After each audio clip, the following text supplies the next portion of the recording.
सुनिए, एक बार और सोच लीजिए, हमारी बिट्टो की अभी उम्र ही क्या है। आज का ज़माना तो यह कहता है कि बेटियों को भी अपने पैरों पर खड़ा रहना ज़रूरी है। तो क्या बेटी की शादी से उसे आत्मनिर्भर बनाना ज़्यादा ज़रूरी है?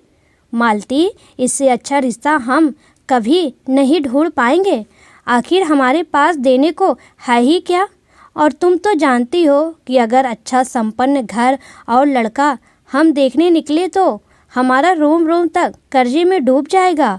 वो तो बहुत किस्मत वाली है हमारी बिट्टो रानी, जो आगे से इतने बड़े खानदान का रिश्ता आया है। उसके लिए सिर्फ लड़की चाहिए उन्हें, और दहेज के नाम पर 1 रुपया भी नहीं।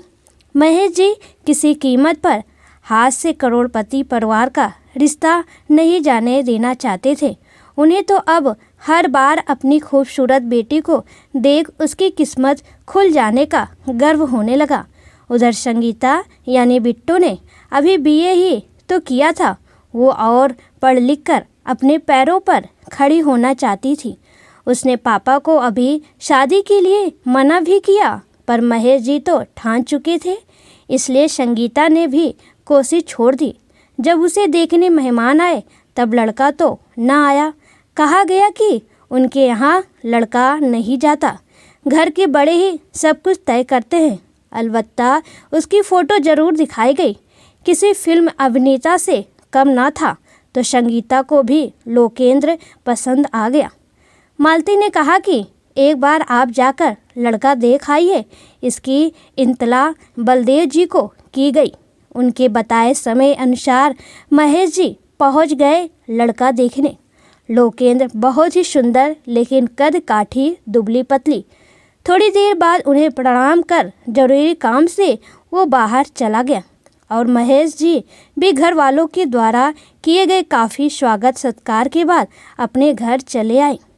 आते ही उन्होंने बोल दिया कि संगीता की शादी उसी घर में होगी। महलों का राजा मिला है, राज करेगी हमारी बेटी। बहुत भले लोग हैं और लड़का तो हीरा। फिर भी मालती ने कई बार कहा कि इतने बड़े लोगों की हमारी ही बेटी से क्यों रिश्ता करना है। उन्हें तो संपन्न परिवार की लड़की आसानी से मिल भी जाती, फिर क्यों हमारी ही बेटी चुनी उन्होंने। बस भी करो मालती, फिजूल की बातों से अपना और मेरा माथा मत खराब करो। अगले महीने की 20 तारीख का शुभ मुहूर्त निकला है। जाओ और तैयारियों में जुट जाओ, सख्त लहजे में बोले महेश जी। महेश जी ने जितना बन पड़ा अपनी ओर से हैसियत से भी ज़्यादा बारात का स्वागत सत्कार कर थोड़ा बहुत दान दहेज दे बेटी को विदा कर दिया। माँ बाप को छोड़कर आने के दुख से रोती संगीता बहुत ही महंगी और फूलों से सजी गाड़ी में लोकेंद्र के साथ बैठ थोड़ी देर बाद कुछ सामान हुई। 1.5 घंटे के सफ़र के बाद कार एक बड़ी सी हवेली के सामने जाकर रुकी। संगीता एकटक उसे निहारती रही। नज़र हटी तो सामने बहुत सी औरतों को दरवाजे पर खड़ा पाया। यही उसकी सास, नंद और जेठानी ही होगी जो सबसे आगे खड़ी हैं। उसने अंदाज़ा लगाया। गृह प्रवेश हुआ और नई बहू को उसके कमरे में ले जाया गया। बहुत ही बड़ा और सुंदर कमरा देख उसको ऐसा लगा कि कहीं ये सब सपना तो नहीं। नेक चार खत्म हुए। रात में फूलों से सजे और महकते हुए बिस्तर पर घूंघट डाले वो छुई मुई सी लजाती हुई बैठी थी। थोड़ी देर बाद लोकेंद्र उस कमरे में दाखिल हुआ, लेकिन ये क्या, आते ही धम से उसके पास बैठा और बोला, बहुत रात हो गई है, सो जाओ, मेरी तबीयत ठीक नहीं, शायद थकान होगी। ऐसा सोचते हुए वो भी चुपचाप सो गई। 4-5 दिन बहुत ही अच्छे बीते। बहुत ख्याल रखा जा रहा था उसका। सिर्फ लोकेंद्र ही दूर दूर रहते थे और यही बोलते, तबीयत ठीक नहीं। सास कहती, न जाने किसी की नज़र बैठ गई होगी। खैर, पापा 2 महीने रोकने को कह लिवा ले गए। मायके में जेवरों से लदी पहुंची तो मोहल्ले पड़ोस में भव्य ससुराल चर्चा का विषय रही। माँ ने पूछा, तू ठीक तो है मेरी बिट्टो? संगीता बोली, माँ बिल्कुल सपनों सी सुंदर ससुराल है, सिर्फ इनकी तबीयत कुछ ठीक नहीं थी। पापा सुनकर बोले, थकान होगी या नज़र लगी होगी, आखिर हीरे सा दामाद जो है। पता नहीं क्यों माँ ने मुंह बिचकाया, शायद वो कुछ समझ पा रही थी। 1 महीने बाद ही ससुर जी ने लेने आने की सूचना दी। बोले वहाँ सबको तुम्हारी बहुत याद आ रही है। माँ पापा विदाई की तैयारियों में फिर से जुड़ गए। बड़ी ही असमंजस में थी इस बार माँ, क्योंकि ऊपर से तो सब कुछ अच्छा नज़र आ रहा था, लेकिन कहीं न कहीं उनके दिल में शंका अभी भी जगह बनाई हुई थी। इस बार जब कार दरवाजे पर रुकी तब एक परिंदा भी नज़र ना आया। अंदर जाने के बाद सास के पैर छूने गए तो आशीर्वाद देने की जगह बोली संध्या, ससुराल का नया नाम। सुबह का नाश्ता बड़ी बहू ने बना दिया है, तुम खाने की तैयारी कर लो। जी अम्मा जी। एक झुमकी नाम की महिला जो यहाँ खाना बनाती थी, वो आकर क्या क्या बनाना है और किसको क्या पसंद है सब बता गई। मदद के लिए बोला तो बोली कि आज से उसकी छुट्टी कर दी गई है। मायके में माँ के साथ काम में हाथ बटाती थी, इसलिए भोजन बनाने में परेशानी नहीं आई। सोचा शाम का खाना शायद जेठानी बनाएंगे, इसलिए थोड़ा आराम करने लगी।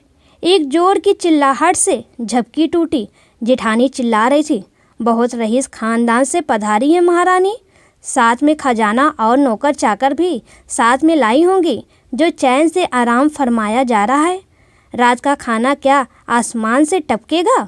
जल्दी से उठी और रसोई में जाकर खाना बनाने लगी। धीरे धीरे करके लगभग मेरे मत्थे सारे काम मढ़ दिए गए। सास और जेठानी का काम सिर्फ हुक्म देना था और गाहे बगाहे माँ बाप की इज्जत उछालना उनका शौक। फ़ोन करके अपना दुखड़ा माँ को सुनाना चाहा तो फ़ोन ही पास नहीं, क्योंकि मायके जाते समय लोकेंद्र ने कहा था कि फ़ोन घर छोड़ आना, यहाँ तुम्हें नया फ़ोन दिला दूँगा। जेठ और ससुर जी भी सास और जेठानी के पक्ष में रहते, क्योंकि जब पति को ही मुझसे मतलब ना था तो किसी और से आस ही क्या। लोकेंद्र रोज़ नशे में धुत होकर घर लौटते। एक दिन उनसे फ़ोन मांगा तो जाकर सास को बोल दिया। सास बरस पड़ी, बोली अपने बाप से हमारी शिकायत लगाओगी।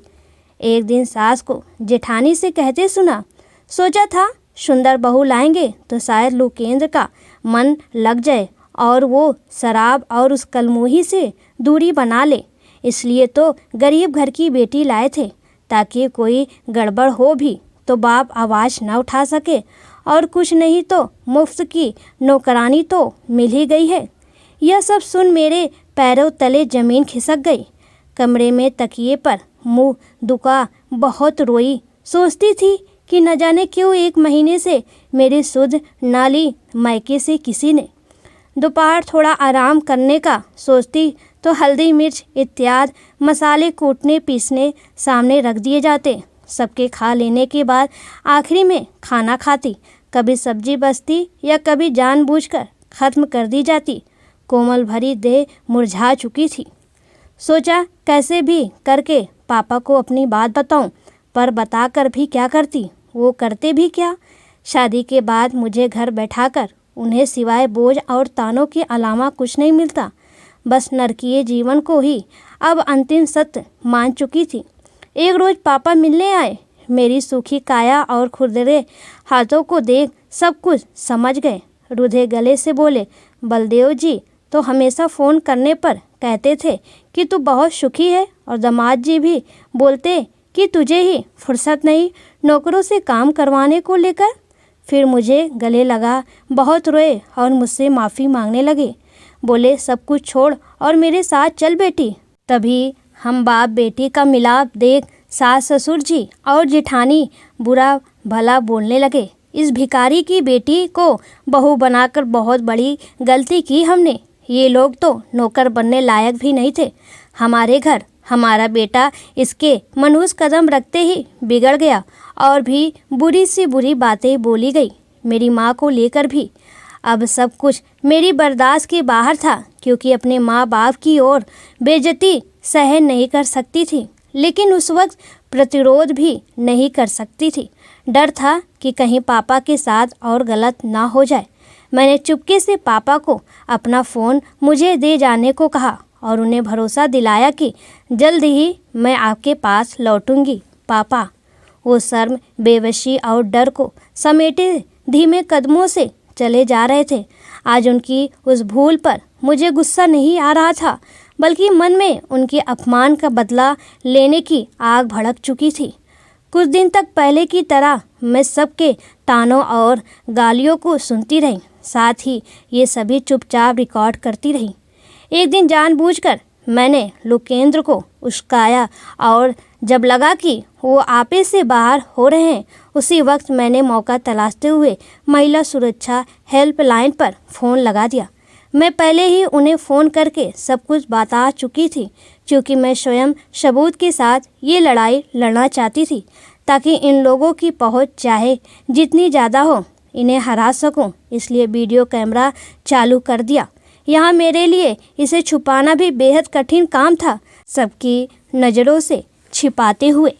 उन्होंने बहुत बुरी बातें कही मुझे और मेरे मायके को लेकर। साथ ही लोकेंद्र ने सच बोल ही दिया कि तुम्हें सिर्फ घर की नौकरानी बनाकर लाया गया है और मेरी बीबी बनने की कोशिश मत करना।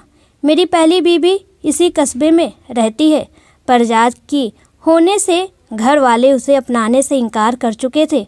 उन्हीं के दबाव में मैंने तुमसे शादी की। मैं उससे ही प्यार करता हूँ और करता रहूँगा। जेठानी भी कहाँ चुप रहने वाली थी, बोली, तुम तो ये सोचो कि दुनिया की नज़रों में तुम ही लोकेंद्र की बीवी हो, बाहर वाली बाहर ही रहेंगी। और यही क्या कम सौभाग्य है तुम्हारा जो इस घर की छोटी बहू बनने का मौका मिला। आज पूरा सच जान मेरे भी होश उड़ चुके थे। मैं गुस्से में ज़ोर से बोली, मेरी ज़िंदगी बर्बाद करने का हक तुम्हें किसने दिया? पहले से शादीशुदा होकर भी तुमने मुझसे दूसरी शादी की। आज मेरी सारी तकलीफ़, सारा दर्द गुस्से के रूप में बाहर निकल रहा था। मुझे ऐसे रूप में इन लोगों को देखने की आदत ना थी। सो आस पास सब इकट्ठे हो चुके थे और मुझे मारने के लिए लोकेंद्र को उकसा रहे थे। मैं अंदर ही अंदर बेहद डर रही थी, लेकिन आज अंतिम रूप से मुझे इस नरकीय ज़िंदगी से छुटकारा पाना था, इसलिए उसकी मार भी खा रही थी। शायद मैं आज जिंदा भी न बचती अगर समय रहते पुलिस यहाँ ना पहुँचती, क्योंकि मुझे जलाने के लिए केरोसिन का इंतज़ाम हो चुका था। माँ पापा को भी पता चल चुका था, क्योंकि मैं उन्हें आज का वीडियो सबूत के तौर पर भेज चुकी थी, ताकि कहीं कोई गड़बड़ हो तो उनके पास तो सबूत रहता। करीब 1 घंटे में पापा गांव के लोगों के साथ पहुंच चुके थे। अब ससुराल के लोग अपनी धौस दिखाने की कोशिश करने लगे। रसूखदारों तक पहुंच का डर दिखाया जाने लगा, लेकिन सब नाकाम हुआ तो मेरे पैरों पर गिरकर लोकेंद्र माफ़ कर देने की भीख मांगने लगा। पर मैं आज पिघलने वाली रही थी। आज पापा ने फिर मुझसे हाथ जोड़कर कहा, तेरी माँ सही थी, काश मैंने उसकी बात मान ली होती कि शादी से ज़्यादा ज़रूरी है बेटियों को आत्मनिर्भर बनाना। आज नए साल का पहला दिन है बेटी, नया साल नई उम्मीद के साथ फिर से नया जीवन शुरू करना मेरी बिट्टो। और इस आगामी जीवन में सब कुछ तेरे हिसाब से होगा। अपने आंसुओं को रोकने की बेहिसाब कोशिश करती मैं पापा के कंधे पर सर रख बिलख पड़ी। आज इस वाक़ये को 2 साल हो चुके हैं। आरोपी जेल की सलाखों के पीछे हैं और मैं एक शिक्षिका बनकर मैं छात्राओं को पढ़ाने के साथ उन्हें आत्मनिर्भर बनने और अपने अधिकारों के प्रति सजग रहने की शिक्षा दे रही हूँ। दोस्तों, आपको मेरी कहानी कैसी लगी प्लीज़ कमेंट में ज़रूर बताएं।